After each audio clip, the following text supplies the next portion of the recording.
बिस्मिल्लाहिर्रहमानिर्रहीम। अपने दूसरे मौजू के साथ आपकी खिदमत में हाज़िर हूँ और वो मौजू वो है जो पिछले 1.5 हफ्ते से ज़ेर बास है और इतना उसके ऊपर हलचल है पूरे पाकिस्तान के अंदर और उसको मरने जीने का मसला बना लिया गया है। वो है जनाब अमीर मुख्तार के हवाले से एक बात जिसको ज़ेर बास लाया जा रहा है। उसका पस मंज़र ये है कि जामिया उर्वतुल वुस्क़ा में जनाब आगा जवाद नक़वी साहब ने 17 रबीउल अव्वल को ख़त्म नबूवत कॉन्फ्रेंस का इनेकाद किया, जिसमें मुख्तलिफ़ मकातब फ़िक्र के उलमाए कराम तशरीफ़ लाए और उन्होंने अपने अपने नुक्ता नज़र के उन्वान से वहाँ पे गुफ्तगू की। अच्छा, पहले तो जब ये कॉन्फ्रेंस मुनक्किद की जा रही थी और इसका जब उन्वान दिया गया तो उस वक्त ही मैं थोड़ा सा ठटक गया और मैंने एक दो जगह पे कमेंट्स में, जहाँ उनके हल्का अहबाब थे वहाँ पे कमेंट्स भी किए कि क्या अब ख़त्म नबूवत के उन्वान से शियों को भी चूरन बेचने की जो है वो ज़रूरत पेश आ गई है। तो कई लोगों ने कहा ये चूरन नहीं, ये ईमान का मसला है। मैंने कहा और ये जो है ये एक नुक्ता इत्तेहाद है। मैंने कहा अनफॉर्चुनेटली पाकिस्तान में तो मैंने जब भी देखा है इस उन्वान के तहत नुक्ता फ़साद ही देखा है, क्योंकि इसकी वजह से जब भी बात हुई अक़लियतों के साथ जुल्म व सितम सामने आया, बिलख़ुसूस ख़त्म नबूवत का जब भी मौजू सामने आता है तो उसका फ़ोकस जो है वो कादियानी अक़लियत होता है और उसके बाद उनके ख़िलाफ़ एक ऐसी गलीज़ मुहिम और एक ऐसी नफ़रत अंगेज़ मुहिम शुरू की जाती है कि जिसके बाद मेरे ख़्याल में हर शख्स उनको फिर वाजिबुल क़त्ल समझना शुरू हो जाता है। इसी उन्वान से जो है वो ख़त्म नबूवत के ही मसले को लेकर जनाब खादिम रिजवी साहब और उनके हल्के अहबाब ने जो कुछ किया और मुल्क के मुक़्तदर हलकों को हत्ता कि अपनी जान ख़तरे में नज़र आई। ये एक ऐसा हसास मौजू है कि इस मौजू के ऊपर इल्मी गुफ्तगू बहरहाल होती रहनी चाहिए, लेकिन इसको बुनियाद बनाकर अवामुन्नास में जिस किस्म के शकूक व शुबात पैदा करके उनको भड़काया जाता है उसकी मैं हमेशा से मुखालफत करता रहा हूँ। खैर, मौजू था कि आगा जवाद नक़वी साहब ने अपने मदरसे में इस कॉन्फ्रेंस का इनेकाद किया, उसका उन्वान जो भी था, लेकिन वहाँ पे जब गुफ्तगू हुई मुख्तलिफ़ उलमा को एक फ़ोरम दिया गया, उन्होंने आकर ओपनली वहाँ पे गुफ्तगू की। एक तो वहाँ पे इसको अप्रिशिएट ज़रूर करना चाहिए कि उन्होंने उस फोरम के ऊपर लोगों के ऊपर कोई कदगन नहीं लगाई गुफ्तगू करने के ऊपर, लेकिन गुफ्तगू करने के दौरान एक मकतब फ़िक्र के एक मौलवी साहब ने वहाँ पर जो है वो जनाब अमीर मुख्तार के बारे में कुछ ऐसे जुमले कहे जो कि उनके नुक्ता नज़र के मुताबिक तो दुरुस्त थे, लेकिन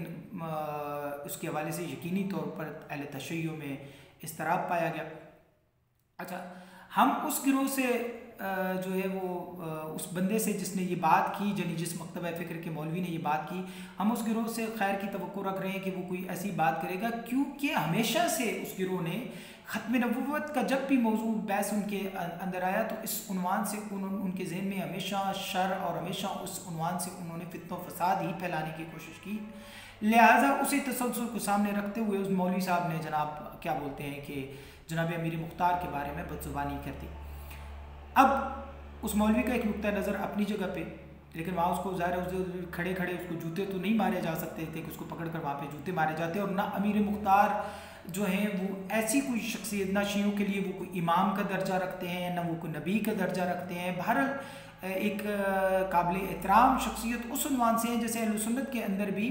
काबिल एहतराम शख्सियात हैं, जैसे उन्होंने महमूद गज़नवी को, मोहम्मद बिन कासिम को हीरो बना के पेश किया हुआ है और उसके बारे में कोई बात सुनने के लिए वो तैयार नहीं है। इसी तरीके से अहले तशय्युअ के अंदर भी जनाब अमीर मुख्तार जो है वो एक तारीख़ी तौर पर एक हीरो की हैसियत रखते हैं। उनके बारे में जब बदज़ुबानी की गई तो एक सोशल मीडिया पे कैसा तूफ़ान खड़ा हुआ। वो जिन मौलवी साहब ने बात की थी वो तो पस मंज़र में चले गए, लेकिन इन उन्वान से शियों ने आपस में सींग अड़ाने शुरू कर दिए। उस पर अगरचे उलमाए कराम ने वजाहतें भी दी। मैंने भी कहा कि इल्मी गुफ्तगू उनके उन्वान से आपने एक टॉपिक छेड़ा है तो ज़ाहिर है अच्छी बात है कि उसके ऊपर अतराफ़ का नुक्ता नज़र हमें मालूम हो और हम सुन सकें कि दोनों अतराफ़ जो हैं वो क्या कह रहे हैं इसके उन्वान से। लेकिन इल्मी बात तो जो है वो तो पस मंज़र में चली गई, लेकिन उसको आड़ बनाकर उलमाए कराम के ख़िलाफ़ बदज़ुबानी की गई, एक दूसरे के ख़िलाफ़ गालियाँ जो हैं वो बकी गई, जो कि किसी भी तरीके से दुरुस्त नहीं है। मैंने गुजारिश की है कि मुझसे पूछा गया कि जनाब अमीर मुख्तार के बारे में आपका क्या नज़रिया है और आप जनाब अमीर मुख्तार पर ईमान रखते हैं या नहीं रखते, तो मैंने माजरत के साथ अर्ज़ की कि जनाब अमीर मुख्तार न असूल दीन में है न फ़रूआत दीन में है। असूल दीन में होते तो उन पर ईमान रखना जो है कोई वाजिब होता। अमीर मुख्तार एक तारीख़ी शख्सियत है, उन पर इख्तलाफ राय अदब के साथ किया जा सकता है, लेकिन उनके बारे में ज़ुबानी कोई भी किसी की मकतब के बारे में कोई एक मारूफ शख्सियत थी। उलमाए कराम के बारे में जब इजाज़त नहीं देते हम कि दूसरे उलमाए कराम के बारे में बात करें, तो बहरहाल अमीर मुख्तार के जो तारीख़ में जो उनका किरदार है उसके उन्वान से उनके बारे में बदजुबानी तो बहरहाल नहीं होनी चाहिए थी। अब मुझसे पूछा गया जी कि एक आपने मिसाल दी। अब क्योंकि मेरी कई बातों को समझे बगैर, अक्ल का इस्तेमाल किए बगैर, कुछ लोगों की अक्ल गिट्टे में होती है, तो अक्ल को इस्तेमाल किए बगैर मुझ पर लान तान शुरू कर दी गई। मैंने एक उन्वान दिया था कि अमीर मुख्तार का तशय्यो में, तारीख़ के अंदर तशय्यो में वही मकाम है जो अहले सुन्नत के यहाँ अमीर मुआविया का है। और जिस तरह अमीर मुआविया के दिफा में जिस किस्म का रद्द अमल अहले सुन्नत के अंदर एक तबका देता है, सेम इसी तरीके से अहले तशय्यो के अंदर भी एक तबका जो है वो अमीर मुख्तार के दिफा में वही अंदाज़ अपनाता है। अब इससे सूए इस्तेफादा किया गया, जबकि मेरे कहने का मकसद ये था कि देखिए अहले सुन्नत के अंदर अमीर मुआविया जो हैं वो खुलफा राशिदीन में शामिल हैं। अहले सुन्नत के यहाँ, उनके यहाँ मलूकियत की इब्तदा अमीर मुआविया से हुई है। अब लेकिन उसके बाद भी वो उनके एहतराम के कायल हैं और वो उनके बारे में कोई बात करे, कोई गालियाँ बके, तो वो ज़ाहिर है उनको तकलीफ़ होती है और उनका एक तबका जो है उठ खड़ा होता है। और उन्हीं में एक तबका है जो कहता है कि नहीं, जब वो खलीफा राशिद के मुकाबले पर जब वो मोहतरम आए थे उनके मोहतरम, तो लिहाजा उनके लिए जो है वो नुक्ता नज़र हमारा ऐसा एहतराम का नुक्ता नज़र नहीं हो सकता। सेम इसी तरीके से जनाब अमीर मुख्तार जो हैं वो तारीख़ में एक उनके लिए दलाइल जो पेश किए जा रहे हैं, वो यही दलील पेश की जा रही है कि अमीर मुख्तार के लिए इतना ही काफ़ी है कि उन्होंने कातलाने इमाम हुसैन से बदले लिए।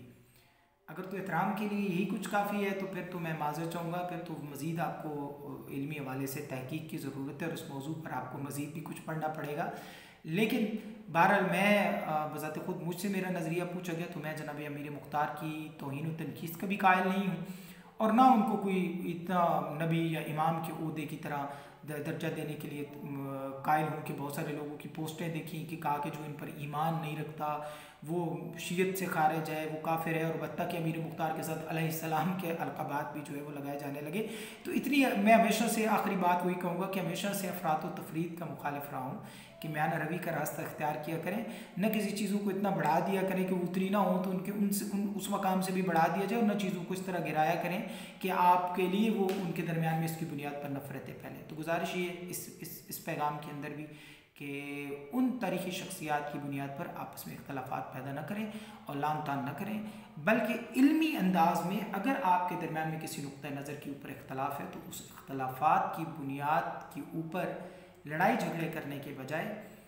हिकमत से और इल्म से एक दूसरे को अपने करीब करें और बात करें और अपना नुक्ता नज़र समझाएं। क्योंकि कुरान मजीद में अल्लाह ने इरशाद फरमाया उदू इला सबील रब्बिका बिल हिक्मा व मौइज़तुल हसना, अल्लाह की राह की तरफ लोगों को बुलाओ हिकमत के साथ, और आपस में जब भी डिबेट करो तो ऐसा तरीके से डिबेट किया करो। वस्सलामु अलैकुम व रहमतुल्लाहि व बरकातहू।